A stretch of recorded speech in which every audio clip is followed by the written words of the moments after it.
मोटापा और फालतू वजन उच्च रक्तचाप और कमजोरी का एक मुख्य कारण है। आइए इसी के ऊपर हम कुछ बातें कर लेते हैं और इसके बाद में हम ये भी आपको बोलेंगे कि चर्बी को आप कैसे घटा सकते हैं, शरीर का वजन आप कैसे कम कर सकते हैं, इसके बारे में हम आइए चर्चा करते हैं।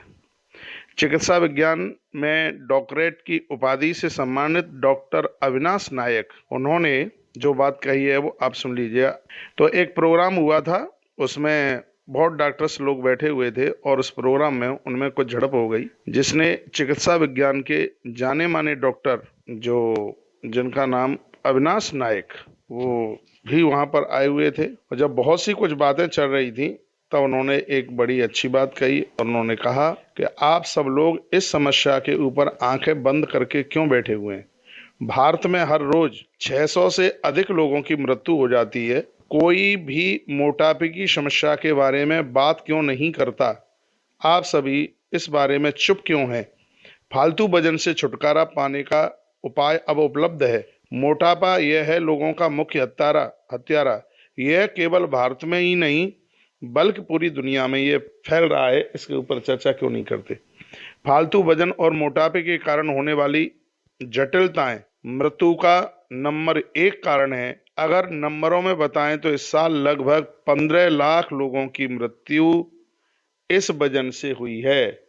ये डॉक्टर साहब ने ये बात कही।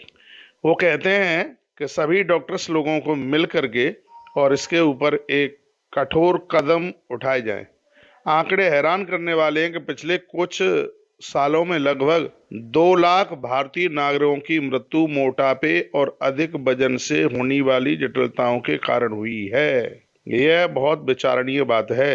तो मैं आप सब जनों को कहना चाहूंगा, जो डॉक्टर साहब अविनाश नायक जी ने जो चिंता जाहिर की है और ये कहा है कि मोटापे की वजह से मृत्युआं हो रही हैं, मोटापे की वजह से डायबिटीज बढ़ रही है, मोटापे की वजह से बहुत बड़ी दिक्कतें हो रही हैं, तो इस मोटापे को कम कीजिए। आइए, यह मोटापा कैसे कम होगा, शरीर का वजन कैसे कम होगा, इसके बारे में कुछ जानकारी ले लेते हैं। पेट कम करने के लिए आपको अपने खान पान के ऊपर बहुत विशेष ध्यान देना होगा।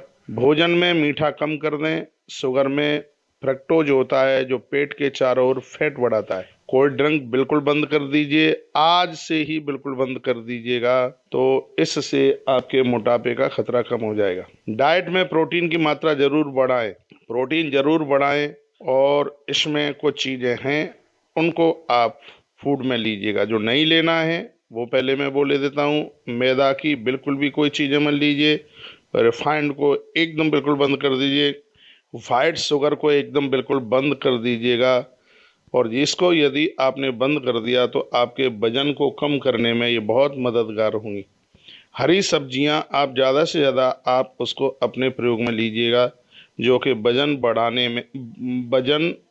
बढ़ाने में ये रोक लगाती हैं। फाइबर वाले फूड्सों को आप लीजिए, फलियां लीजिए, साबुत अनाज बहुत फ़ायदा करता है। चाहे इसमें आप मूंग ले रहे हैं साबुत, बाजरा साबुत ले रहे हैं या चना भी आप साबुत ले रहे हैं, उसको भिना करके और अंकुरित हो जाएं तब उनको लीजिए। मटर लीजिए, पत्ता गोभी लीजिए और इन सब चीज़ों में राजमा भी है, इन सब चीज़ों में फाइबर ज़्यादा होता है। इनमें डाइजेशन भी ठीक रहता है और पेट में फैट जमा नहीं होने देता। यदि आपको चावल खाना ही है तो चावल को थोड़ा राजमा के साथ में आप खाइए। पेट कम करने के लिए एक्सरसाइज करना बहुत ज़्यादा ज़रूरी है। पीठ के बल लेट करके दोनों पैर ऊपर उठाएं, बायां पैर घुटने से मोड़कर हाथों से जकड़ करके 5 सेकंड बाद आप अपने 5 से 10 सेकंड बाद अपने पाम को आगे पीछे करते रहिए। इससे आपके पेट की चर्बी कम होगी और आपकी बॉडी का वजन कम होगा। ये आप अवश्य में करें। और ये खान पान का बहुत बड़ा असर मोटापे के ऊपर होता है और आप इसके ऊपर ध्यान नहीं दे रहे हैं तो समझ लीजिए आप बहुत बड़ी गलती कर रहे हैं। इसमें आप खान पान का ध्यान दें। रात्रि को गर्म पानी पी करके सोएं, सुबह गर्म पानी ही पिएं। दिन में 3 बार आप गर्म पानी लीजिए और कहीं आप धनिया का काढ़ा बना करके लेते हैं, चाय की तरह घूंट घूंट करके पीते हैं। इससे आपकी बॉडी का वजन काफ़ी कम होगा। अरहर की दाल का पानी, गर्म पानी जिसमें दाना ना जाए, सिर्फ अरहर की दाल का गर्म पानी आप पिए, घूंट घूंट करके पिए। इससे भी आपकी बॉडी का काफ़ी वजन कम होगा। और भी हमारे आयुर्वेद में ऐसे बहुत सूत्र हैं, बहुत फार्मूले हैं जो आपके वजन को कम करते हैं। सुबह शाम एक्सरसाइज जरूर कीजिएगा और अपने शरीर पर सरसों के तेल की मालिश करें। इससे आप देखिए आपके शरीर का वजन 1 ही महीने में कितना कम होता है और आप स्वस्थ रहेंगे। तो हमें ये लगेगा कि हमने जो भी किताबें पढ़ी हैं, ग्रंथ पढ़े हैं, आयुर्वेद की किताबें पढ़ी हैं, तो लगता है कि हमारी मेहनत सार हो गई है। आप स्वस्थ रहें, ईश्वर से हम यही कामना करते हैं। धन्यवाद वीडियो पूरा सुनने के लिए।